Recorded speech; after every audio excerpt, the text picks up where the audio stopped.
DC Comics and Sonic the Hedgehog are coming together for a comic book crossover of epic proportions. Jakks Pacific has made a tie-in toy line, and I previously reviewed Batman and Shadow. You guys asked for more, so today I'm taking a look at Superman and Knuckles. Welcome to 5 Points of Articulation. Starting with the packaging, and once again we have a blister card. Not only do we have names and logos, we also have pretty boilerplate artwork of Superman and Knuckles as Superman. In my last video, y'all did a good job of explaining to me that these are actually inhibitors. So this time I need somebody to do me a favor and tell me why Knuckles has Legos sticking out of his shoes. Once again on the back we got some figure photography, a little synopsis of the story, the points of articulation, and the other sets in the wave. For packaging, I'm giving Superman and Knuckles 5 points. Moving on to presentation, let's bust these open. Just like the Batman we already looked at, Superman stands at 5 inches on the dot, or thereabouts 13 centimeters, with Knuckles at 2.5 inches, or 7 centimeters. Comparing the world's finest, and there is a bit of reuse between the two. The ab sections are the same, the upper legs are the same, and while the bicep and elbows are very similar, Batman has an extra seam sculpted in. I will say I'm not crazy about the seam line in the base of the neck. If it's supposed to be a joint, I have not been able to get it to move, so all it really does is just break up the sculpt. It kind of puts me in mind of this old Hasbro Superman, and also this old Kenner one. Otherwise, and I'm not really a fan of the S. In general, I just don't like when they put the black outline around it, which incidentally is another thing that Hasbro did with theirs. For me, it just always looks less like Superman himself and more like a Superman t-shirt, though it has been stamped very nicely, and just like with Batman, I really appreciate the extra shading throughout the body to bring the muscular definition out. I got a little bit sloppy on the left leg, but otherwise it's pretty spot on. As for the head itself though, and I like it well enough, they kind of went a little crazy on the eyebrows. I don't quite remember Superman being a Vulcan, but it's still a good general Superman face. And hey, at least they gave him his S-curl. I also really like these colors. In general, I tend to prefer Superman with trunks, but this does look good. The yellow belt buckle does a great job of breaking things up just enough. Speaking of things that are yellow, and I'm happy to report that he has the S on his cape, and the Jakks Pacific went the extra mile to sculpt it on instead of just painting it. That's always a nice touch. If I had one other criticism, it would be the boot cut. I didn't like it on Batman either, but at least with it being black, it wasn't as noticeable, but the bright red really makes it stand out. Near as I can tell, the boot top is a separate piece, so I really don't understand why they didn't just put the swivel there. Standing back, you don't really notice it that much, and it's hardly the end of the world, but those little touches do go a long way. Switching over to Knuckles, and I really like how this turned out. Remember how in the last video I said that Shadow was a perfect fit for Batman? You know, because Keanu Reeves voiced both Batman and also Shadow the Hedgehog. In the movies, Knuckles is voiced by Idris Elba, and he has been very outspoken over the years about his desire to play Superman. And yeah, make a Calvin Ellis movie with him pronto, please. Either way, it just kind of feels like a happy coincidence. Once again, and wonderful job capturing his personality, and while it's not as detailed as Shadow, all the details are there. In fact, they even gave him the S on the back of his cape. Seriously though, what's with the Legos? Joking aside, the bottom of the feet aren't as detailed as Shadow, but there is a nice grippy texture there, and of course Knuckles' mittens has the signature, well, Knuckles. As good as Knuckles is, if you can't tell, I'm not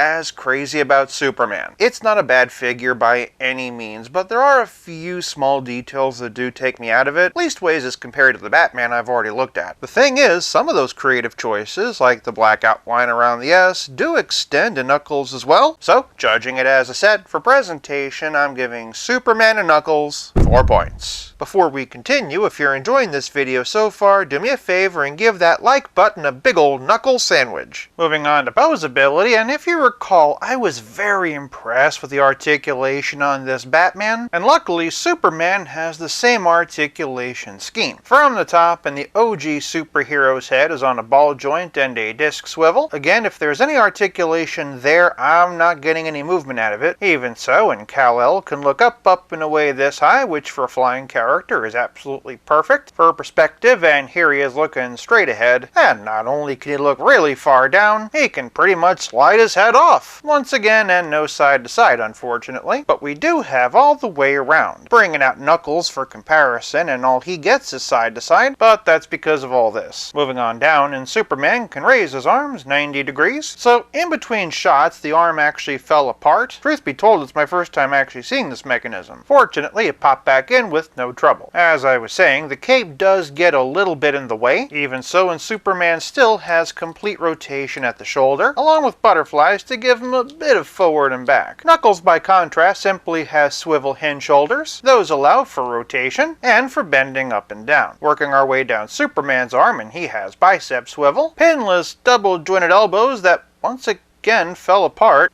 I'm not really liking that. Regardless, and they get a deep enough bend for the size and bulk, and then at the end of the arms his wrists can swivel and hinge either up or down. Alas, Knuckles doesn't have any other articulation in his arms, though it does feel like a missed opportunity not to maybe make the fist to swivel. Moving to the middle, and Superman has a diaphragm joint and a ball-jointed waist. There is a bit of arch back there, which for a flying character is nice. In tandem with his neck articulation, and here's what a flying pose would look like. For contrast, and here standing straight, plus he does get more than a little bit of hunch forward. Additionally, in that diaphragm gives him side to side. There's also a twist in the diaphragm, and also the waist. Below the belt, and Superman has ball-jointed hips. He can kick 90 degrees, which is great. This far backwards, which isn't too shabby. Plus, he gets a perfect split. As for Knuckles, and just like the shoulders, his hips are swivel hinge. That allows for twist, and also a pretty impressive kick. Traveling down Superman's gams, however, and he has thigh cut. That, of course, allows for complete rotation. Pinless double-jointed knees with a pretty decent bend. More importantly, they're not falling apart. And while I do think the boot cut is distracting, it does function just fine. No toe articulation, of course, but he does have ankles that can hinge, and like me starting to second guess how I feel about this figure after it's been falling apart so much.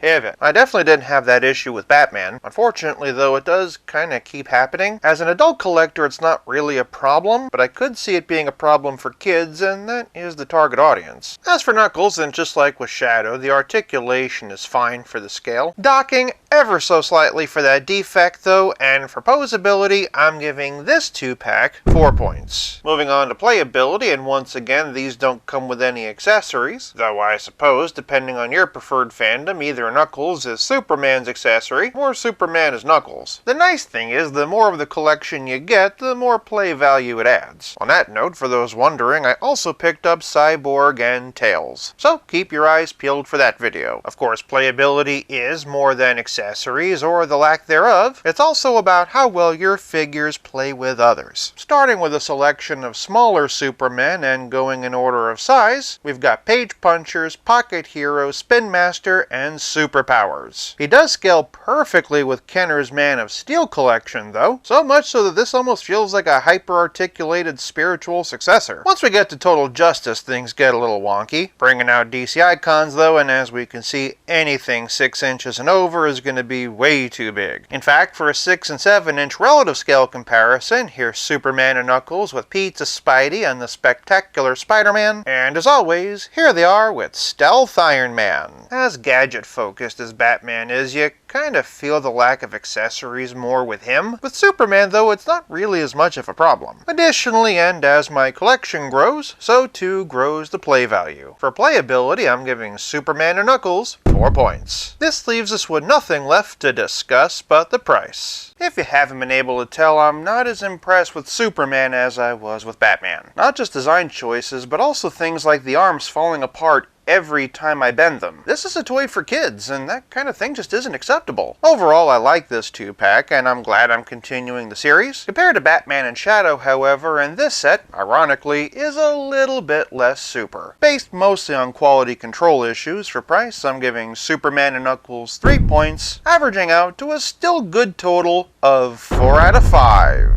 Sound off in the comments below and let me know what you think. While you're down there, make sure you're subscribed so you don't miss my upcoming video on Cyborg and Tails. For more videos while you wait, check out one of these, and until next time, play nice and have fun. He scales perfectly with Kenner's Man of Steel sign. Based mostly on the quality control issues, for price, I'm giving Shadow, nope, not Shadow,